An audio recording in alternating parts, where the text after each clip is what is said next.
It's time to stitch out Melted, the 2 bowls of ice cream on our 2 scoops bench pillow.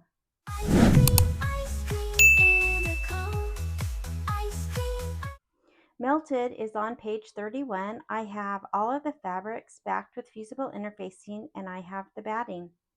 I did cut the few applique pieces with my ScanNCut, and I will link the video where I show how I did that.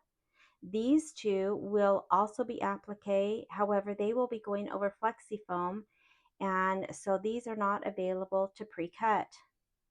This also uses 2 items from the embellishment packet, this white leather for the bowls and the flexi foam for the scoops of ice cream. So let's stitch out Melted. For the melted block, I am going to combine these files in software and make some additional changes. So I will first open the file where I keep all of the files for the 2 scoops bench pillow, and then open the quilting bundle, and this uses lines 5, and I need the 4x10 size, so I will drag and drop that into the hoop, and then go back to the embroidery files folder and bring in the melted design. Now I am using a large hoop, so I am going to bring in the design that's labeled 6x10, and I'll drag and drop that into the hoop. If you only have a 5x7 as your largest hoop, you will follow different directions. There is a PDF for combining this file, because it's large, it's wide, into 2 hoopings, and then you would use these 2 files. But I am going to be using a larger hoop. Now I'm going to Command A to select all and rotate to the left so it's easier to do the changes. So now this file says, life is like ice cream, eat it before it melts. And I don't even understand what that means. I know that there's lots of quotes that talk about life. For example, I think in Forrest Gump there was a quote about something about life is like a box of chocolates. You never know what you're going to get. That makes sense, because a box of chocolates, you don't know what you're going to get, until you bite into the chocolate. Life, you don't know what you're going to get. Things happen in life. Life is like ice cream, eat it before it melts. Doesn't make sense to me. So I am not going to use that quote. I don't like it. I don't understand it. So the first thing I need to do is I'm going to get rid of this quote. Now I can't just click it on the screen because it will select the entire design. So I need to come to this left-hand side, and I need to scroll down and find the step that has those words, and it's all on one step, and it happens to be the very last step of this design. And so when I select it on this right hand side, you can see that only those words are selected. So now let's say I wanted to keep that, but I wanted to move it. I could now move this anywhere I want, if I wanted to just make changes like that, because I have just that portion of the design selected. However, I don't want this at all, so I am going to, while it's selected, just hit delete on my keyboard. And so I'm just going to get rid of it. Now I did think that maybe I was just going to leave the words out altogether and maybe center this a little bit more, but I do think I want to add some text. I liked the look of the block with the black text or with the shadow thread color, and so I'm just going to add my own text. So to add text, I will go to this A icon at the top, and that brings in a text box. And when that text box is selected, over on the right hand side is where you can make changes to the font. And there's a lot of things you can do. You can, of course, change what the text says, the font, the style, the order. There's lots of things. I'm just going to do something simple for this, but there's lots of options in the Embrilliance Essentials software. So the first thing I'm going to do is come to this right side and highlight the ABC, and I am going to change what the text says. So I changed the text to ice cream is always a good idea. I like that a little bit better. And once I hit return, it will change the text. So now I just need to decide what a good font is. And in order to see which font I have selected and see how I like it, I do need to click off, and then you'll notice that that font box disappears. And so if I need to go back and change the font or the size, I can reselect, and then that box pops back up. Now, I've been going through the fonts that I have, and I decided on this Designs by Juju. I think it's called Temple, and it is the 1/2 inch size. And if I, let's say, wanted to look at something else, I could just select something else, click off, and decide if that's something that I want. If it's not, I can come back. That's 1.5 inches. That's pretty big. So I could just, go through all the fonts I have and see which I like. I do think that I am going to go with that Temple font and the 1/2 inch. So now I will select this and then just move it up.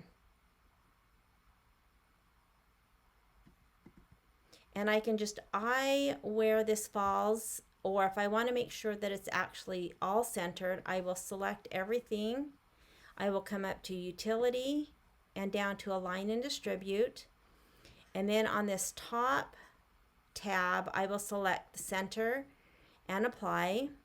And you can see it did move over, and then hit close. So I know that that text is centered with the background and with the bowls of ice cream. So I think I'm going to go for that. I'm going to check to make sure I'm not too close or overlapping this. So I will come over here and I can make this a little bit larger. I am pretty close to that. So I think I'm going to just select that and just with the arrow key bump it down 1 notch. And I think that's good. This inner orange line is where the seam allowance will be for sewing that block to the next block. And so I'm not too close.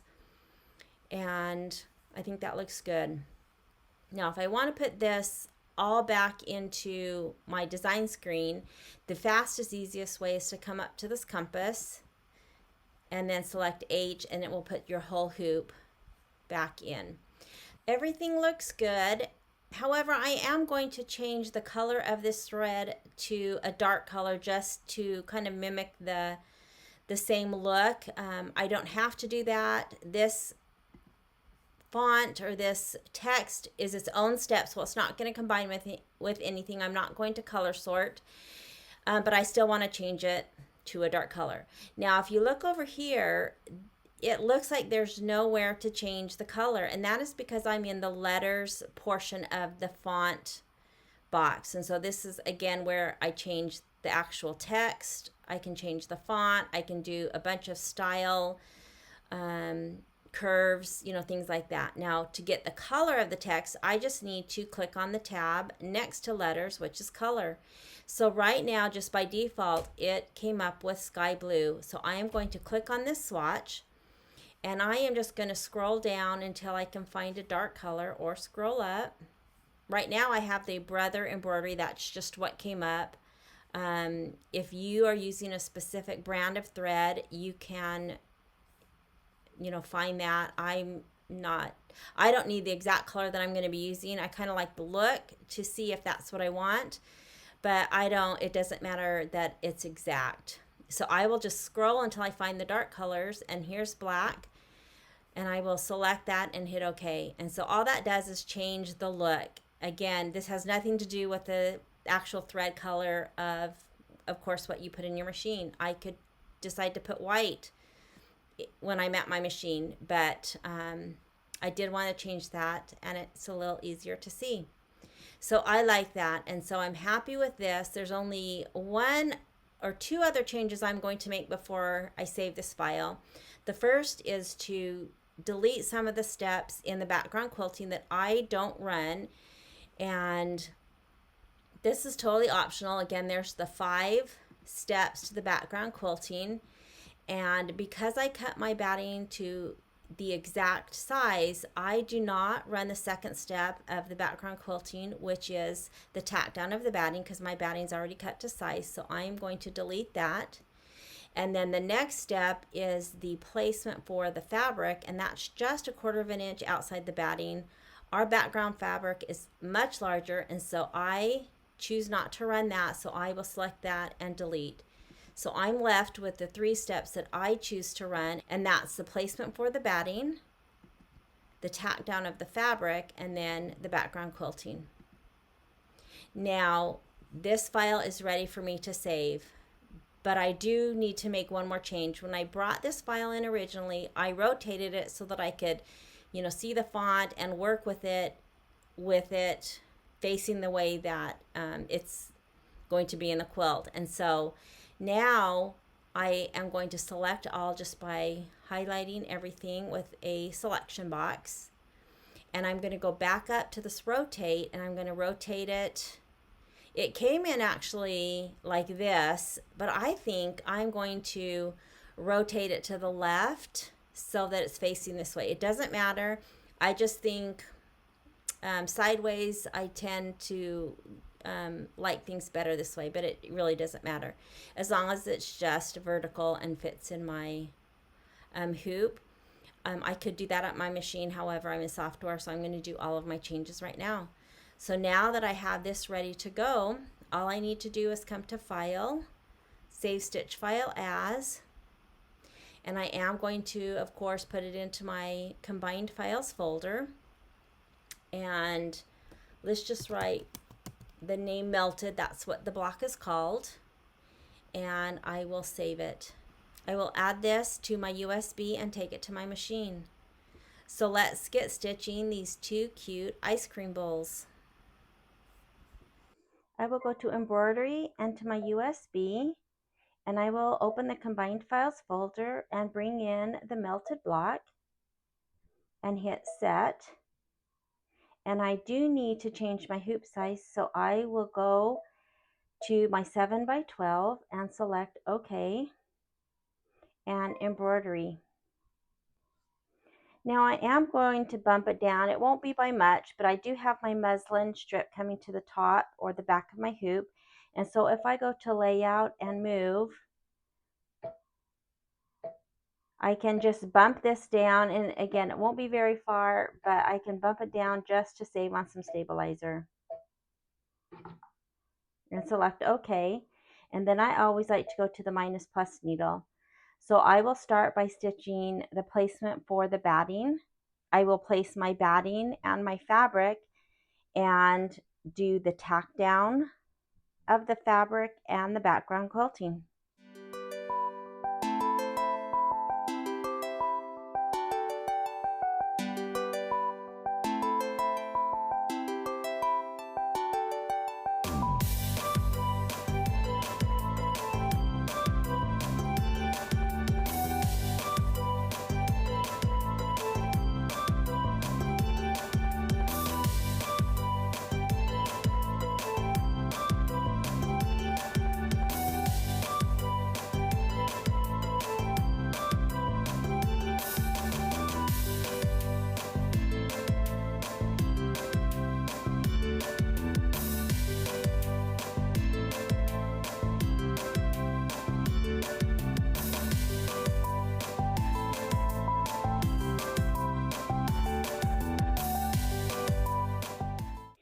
So on these 2 pieces of flexi foam, the directions call to stitch down the first one, take it out and trim around the flexi foam, then come over to do the second, take it out and trim.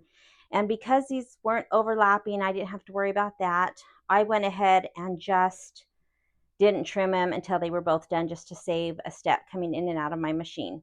So now I'm ready to place the fabric for the pink ice cream.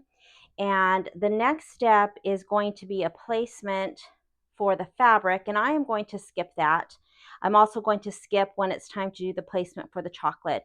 And that's just because our fabric, you can see, is much wider, much longer, and the placement will be probably about to the edge where I cut my flexi foam. So that's just a step I don't need.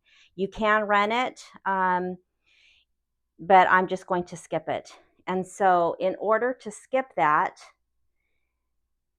I will just use my down arrow, and then the next would be the tack down of the fabric.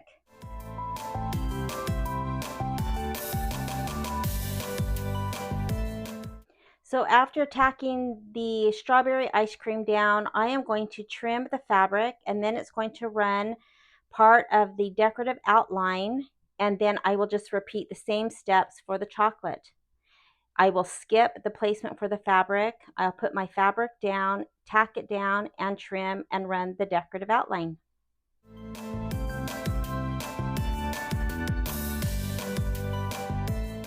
It's ready for the placement for the chocolate, so I will go ahead and use my down arrow to skip, and now I'll place the fabric and run the tack down for the chocolate.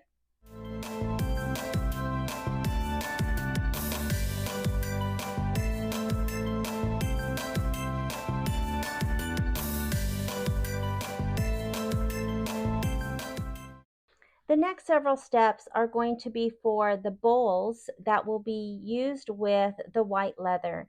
Now these are both raw edge applique, and I do need to go ahead and trim these while they are still in the hoop.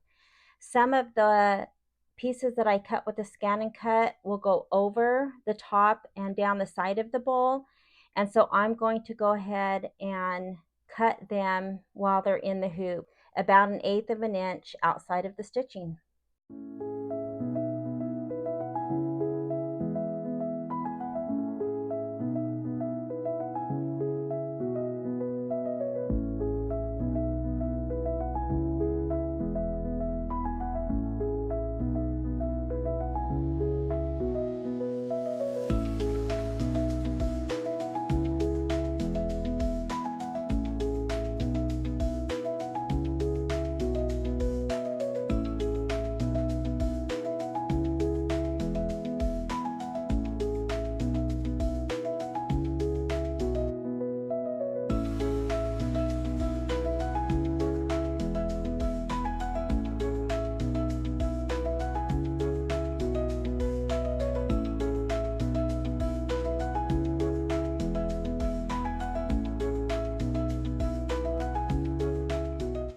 I just ran the placement for these little cutout pieces, and I am going to use a little bit of glue. Now, even though this is leather and I am going to heat set this, I am going to use a pressing cloth. And I'm going, since these are so tiny, I'm going to just add a little bit of the glue kind of to the inside. I just want this to be able to hold. I'm not even sure, you know, if the leather, I'm going to put just maybe a tiny dot. And this one's hard to see, but I think it's right here. And so when I place these, I'm just going to do my best. Remember, I made them a little bit bigger. And I'll just try to place them as even as I can. And this one I think is quite a bit bigger. And so I am going to go ahead, after I heat set, I am going to run the tack down. Now, I'm going to put this little one, since it does look like it's quite a bit bigger, I'm going to put the bottom of the teardrop close to the bottom of this teardrop. So if I have any to trim, it'll be along these kind of straight edges towards the top of the teardrop. There will be a decorative outline, of course. And then this one,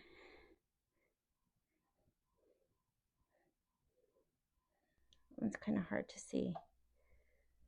So here's my muslin, that's my strip. I'm just going to lay it over. It's another good thing about leaving the muslin on. And I'm just going to press this for a few seconds. And it looks like the leather did okay. I'm going to press it one more time. Okay, so let's run the tack down and see how we did and see if I need to trim anything. This decorative outline will be like this, and so it's kind of a, I don't know, kind of, I call it like a little star, kind of a lacy effect, and so it's not a solid satin outlining, and that's when I like to run the tack down for the cutout pieces. If this was just a solid kind of thicker satin, I wouldn't do the tack down, I would just run the outline. All right, let's go see how this looks.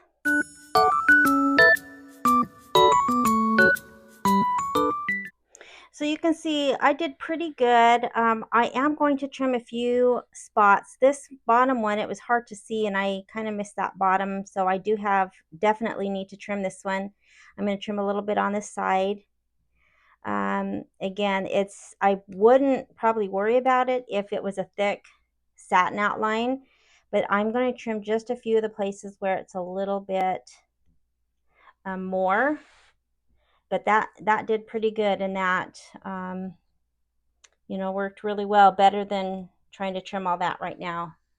All right, I'm going to finish this up and then finish the decorative outline for this, and then I'll do the exact same thing with the little brown piece for the second bowl.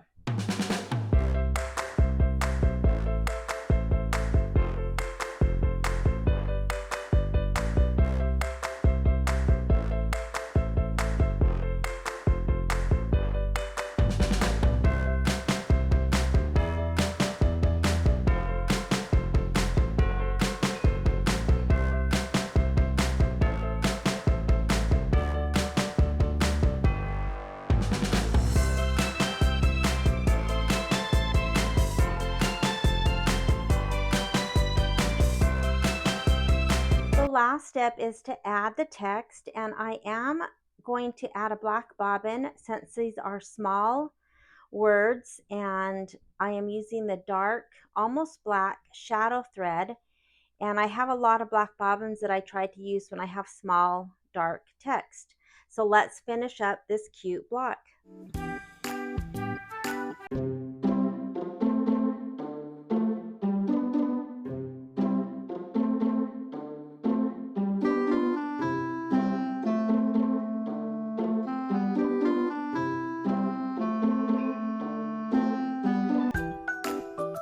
So it's time to cut the block to size, and I first want to note that this lines 5 background goes into the seam allowance, and so you can see here is the batting line, and then here's the quilting, and then the tack down line. So I am not going to take out the tack down of the fabric, because no matter what I do, there will always be some of the muslin into the seam allowance. So this is a large block, and there is not a pop ruler that fits this exact size. This needs to measure 4.5 by 10.5 when it's trimmed. And in the instructions, they actually tell you to use all 3 pop rulers. The smaller one would fit the height of the block, and then they want you to put the next 2 in to kind of get it even, with the third, or the largest, being the width of the block. And so I think that's kind of confusing to put those all in and figure out what you're doing. So I am not going to use that middle size. What I think I'm going to do is first use the height of the block with the smaller of the pop rulers, and it might be hard to see, but of course I'm going to use my basting stitch, or the tack down stitch, as kind of a guideline. And so when I line this up with the basting, I'm just going to do my best to get it equal, and that looks pretty good. And so of course I can't cut the whole entire block because the ruler's not big enough. So I'm just going to spin it, make sure I'm still lined up. And it's not exactly perfect. I have some of the tack down to the inside, and that's just because there's a lot of quilting and a lot of embroidery on this block, and so it did kind of pull in. But as long as I get it about as even as I can, I will just trim. I just, randomly put it into the center, and I will just trim what I can on this block.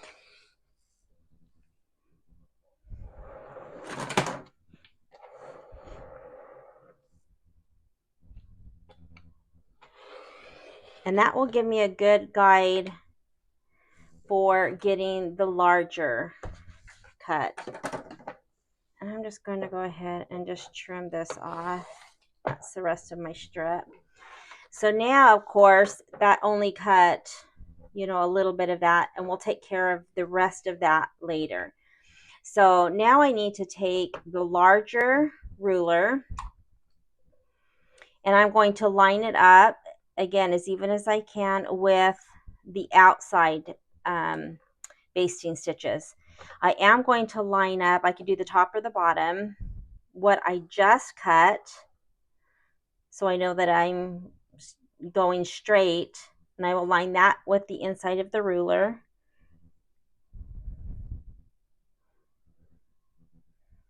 And again, it's, pulled in just a little bit, so I'm just going to make it as even as I can. And that looks good. On the sides, about the same. And I have it lined up with what I just cut. So now I'm going to cut the width. And again, I can't cut all the way up. But now I can come down to this bottom corner and go ahead and connect with what I just cut. And then I can continue to cut this side and then down the other side. So now I have 3 sides cut.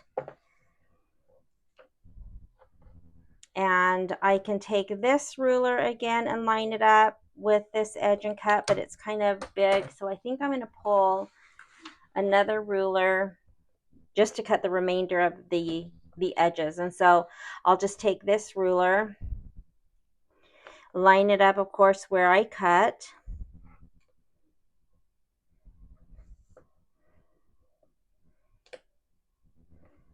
and then I will just finish cutting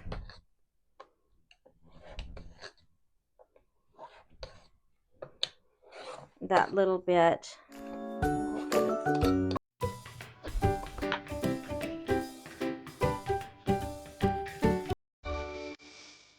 I will add this to my USB, so I can take, I will add it to my, I'll add it to my USB. I'll add it to my USB so I can add it.